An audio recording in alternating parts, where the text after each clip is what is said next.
Welcome back, YouTube. I want to make a very quick video, hopefully keep this straight to the point. I want to talk just a little bit about sporterizing military surplus firearms. Now, many of you that have watched my channel, you guys know that I'm one of those kind of people that I really like to keep these types of firearms in their original military configuration.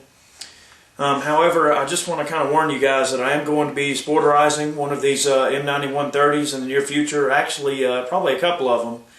And I want to basically just lay down a little bit of my reasoning as to that. There are certain military surplus firearms out there that I feel should not really be tampered with that much. And in certain variants, the M9130 and others, they do fall into that category depending on what they are.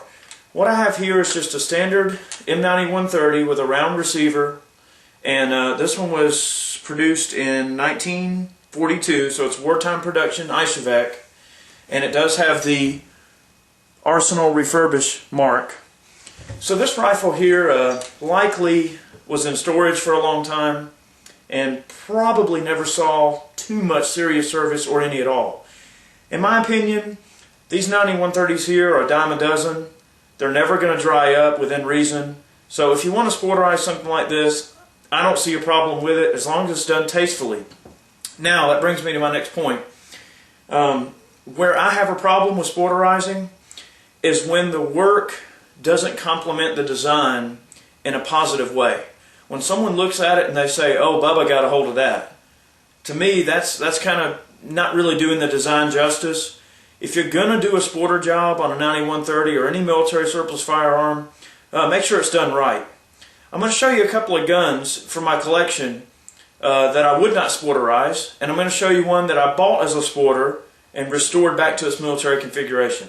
Alright, the 9130 that you just saw is the one that we actually are going to be sporterizing. We're going to use top shelf components. We're going to do a good job. We're going to be working with some of the biggest industry leaders in fabricating, producing components, and I promise you're going to be happy with it. Now, this is a rifle I would never even think of sporterizing. If you look at the bluing on this 9130 and the condition of the stock, this rifle has seen some form of combat somewhere. Now, it might not necessarily have been World War II, but if you look, the bluing, I mean, it's non-existent. It's all in the white, okay? This rifle has seen some use somewhere, alright? Believe it or not, this is actually one of my best shooting 9130s. It's an old clunker, and it's an old war veteran, but I'm telling you what, I would never sporterize this gun, ever. That's why I bought that other refurbished 91, just to be able to make a sporter out of it. The barrel on this gun is tight. The receiver has a lot of rough manufacturer markings on it. I mean, you can tell this gun was hastily produced and thrown into the war effort. It is a 42. Alright, I'm going to show you another one.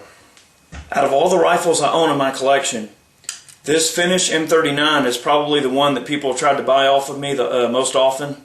I've actually had people come up to me at the range and offer to buy it from me. This particular Finish M39 started its life as a beat-up sporter in the corner of a local pawn shop. Okay? It took me around probably a year to locate the hardware and stock to restore this rifle to its original military configuration. Now, the stock isn't original and the stock has no markings, but it is an Arsenal replacement stock that was built by the Finns.